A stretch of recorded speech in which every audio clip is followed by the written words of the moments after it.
में जितनी शंकर की आराधना कर सकते हो उतनी करो। शंकर की आराधना करने से नवरात्र में शक्ति का बल बढ़ता, शक्ति का। क्यों गुरुजी नवरात्र में शंकर जी की आराधना क्यों करना चाहिए? हमने कहा अगर माता रानी से जो मांगना है तुम्हें, अगर तुमने रोज नवरात्र में शिव जी की आराधना करिए, शंकर की कथा सुनिए, शंकर की आराधना करिए, शिव स्तुति करिए, शंकर को एक लोटा जल चढ़ाया, मां आद्य शक्ति तुम्हारे पर कृपा करेगी। क्यों? क्योंकि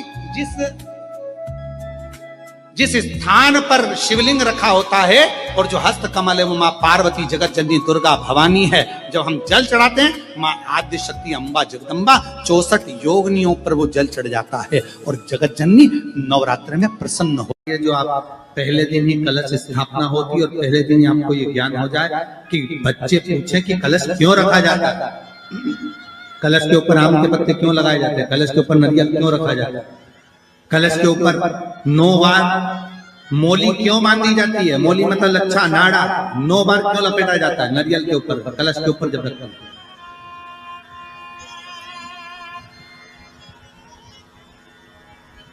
कलश के ऊपर जब जब श्रीफल रखाता है, नारियल रखाता है, तो उस पर 5 बार 7 बार मोली नहीं लपेटी जाएगी, तो 9 ही बार लपेटी जाएगी। 5 या 7 बार लपेटते हैं तो कहते हैं कि लक्ष्मी की छिन्नता होती है, और वो 9 बार लपेटी जाती है तो भरपूर लक्ष्मी का भंडार भरती है। क्यों कहते हैं? भगवान कुंभ का निर्माण कर रहे हैं, भगवान कलश का निर्माण कर रहे हैं, और भगवान स्वयं ब्रह्मदेव कर रहे हैं कि आप ऐसा निर्माण कर दो जिसमें 33 कोटि देवता स्वतः विराजमान हो जाए। तो भगवान ने उस कलश का निर्माण कर दिया। अब कलश का निर्माण करा तो स्वयं भगवान ब्रह्मदेव बोले, प्रभु इस कलश के अंदर मेरा स्थान कहां है, मेरा स्थान कहां है?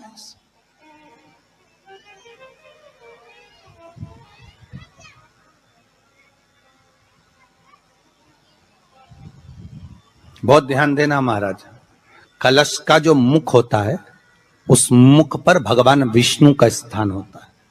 किसका स्थान है? भगवान विष्णु का। थोड़ा सा नीचे आओगे, जहां से कलश का मुख दबा हुआ होता है वह जगह भगवान स्वयं शिव की होती है। किसकी जगह है? भगवान शंकर की। कलश का अग्रभाग, नीचे का भाग जहां से फैला हुआ होता है वहां ब्रह्मा का आधिपत्य स्थापित होता है। फिर कलश का जो नीचे का भाग होता है वो भगवान शिव और शक्ति का स्थान होता है। कलश के बाहरी भाग में, जहां पर बाहर का हिस्सा होता है, उस कलश के बाहरी भाग में 33 कोटि देवताओं को भगवान शंकर ने लाकर विराजमान किया होता है। महाराज भगवान शंकर 33 कोटि देवताओं को निमंत्रण देकर उस कलश में विराजमान कर दिया। कितना सुंदर लिखा है देवी भागवत के अंदर कि जहां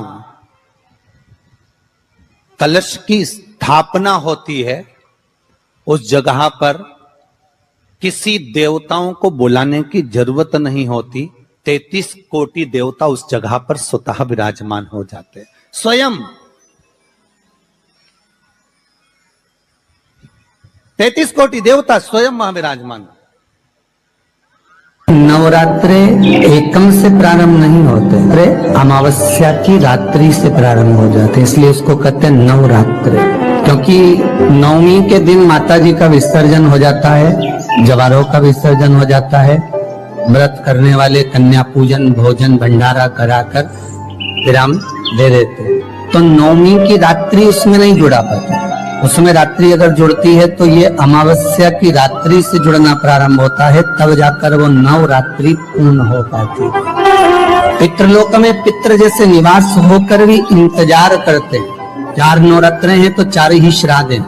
आज मौनी अमावस्या है, श्राद्ध का विराम हो जाता है और कथा अर्थात नवरात्रे प्रारंभ हो जाते हैं दूसरे दिन। तो यहाँ शास्त्र कह रहा है जैसे हमें प्रतीक्षा रहती है कोई अच्छे कार्य की, कि घर में कोई शुभ कार्य हो, घर में कोई अच्छा आयोजन हो तो अपने को आनंद होगा, प्रसन्नता होगी। उसी तरह हमारे जो पूर्वज चले गए, जो पूर्वज चाहे वो अधोगति में गए हों चाहे वो देवगति में गए हों, चाहे वो पितृलोक में निवास कर रहे हो, तो जितने भी पितृलोक में निवास करने वाले पूर्वज होते हैं वो भी ये विचार करते हैं कि हमारे घर के वंश द्वारा, हमारे वंशजों द्वारा कोई ऐसा सत्कर्म हो जिससे हमारे जीवन की वितृप्ति हो और हमें आनंद की अनुभूति हो। और ध्यान दीजिएगा महाराज, नवरात्रि में भी देवी की आराधना का एक स्मरण का सुख है महाराज। ज्योत का विधान है, नवरात्रि में देवी की ज्योत लगती है, अखंड ज्योति लगती है, जवारे बुआए जाते हैं, कलश लगता है। ज्योत का भी विधान है, जिसके यहां दिया अखंड जलाया जाता है, अगर वो दिए की लो, दिए की बाती अगर दक्षिण दिशा की होती है तो उसके घर में साल भर में एक घात जरूर होती है।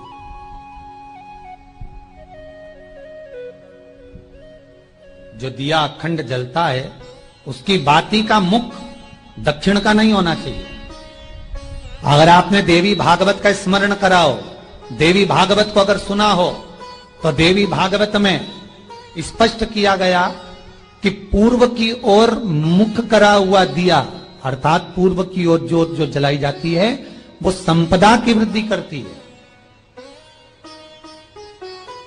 पश्चिम की ओर मुख कर कर जो ज्योत लगाई जाती है महाराज, वो वैभव को देती है। और उत्तर की ओर जो मुख कर कर ज्योत जलाई जाती है, उत्तर की ओर जो ज्योत का मुख रहता है वो आयु की वृद्धि करती है, घर में अकाल मौत को रोकती है।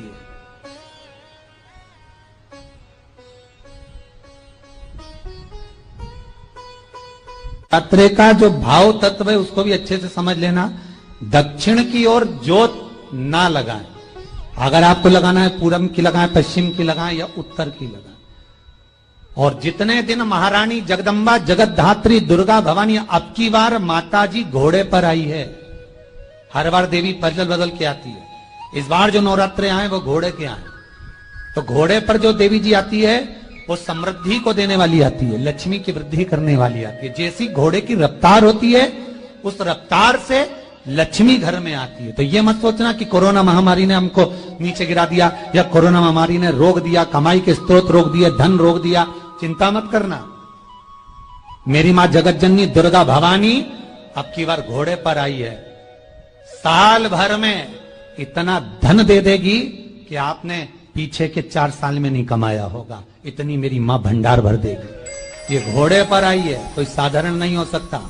देवी भागवत में स्पष्ट किया गया, जब जगदम्बा मगर पर आती है उसका भाव अलग है, और जगदम्बा जब हाथी पर आती है उसका भाव अलग है, और जगदम्बा जब घोड़े पर आती है तो जगत को समृद्धिवान बना देती है, वैभव में कमी नहीं आती।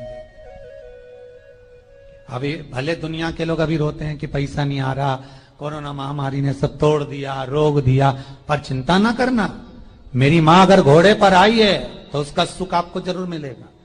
एक जरा सी मिट्टी की दुकान भी अगर आप खोल कर बैठेंगे तो चांदी और सोना के बराबर कमाएंगे, इतना धन देगी वो मां, साधारण नहीं है मेरी माता।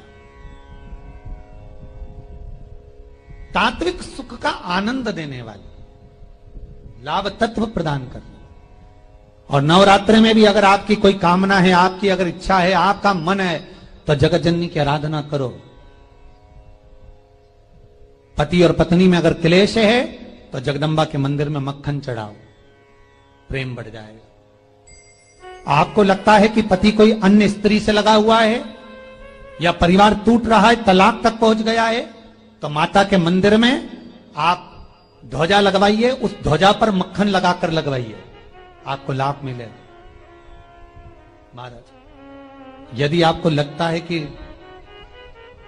बच्चे बहुत ज्यादा अपशब्द बोल रहे हैं, मुंह चला रहे हैं और प्रेम नहीं रख रहे, तो माता के मंदिर में लाल पुष्प, लाल चंदन और लाल चूड़ी मां को समर्पित करिए, प्रेम बढ़ेगा। बच्चा कभी आप जी से कम नहीं बोलेगा, प्रेम की भाषा निकलेगी मुंह से।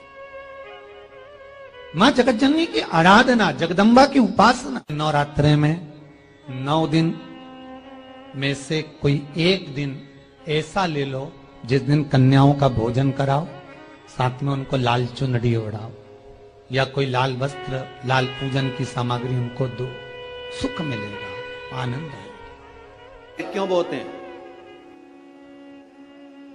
उसको बोने का कारण क्या है?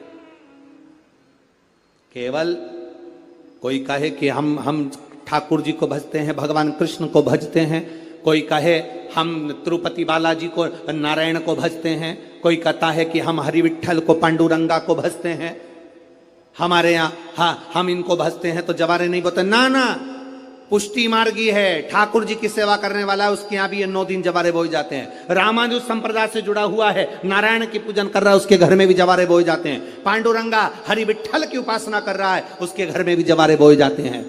जवारे का महत्व हमारे यहाँ शास्त्र कहता है।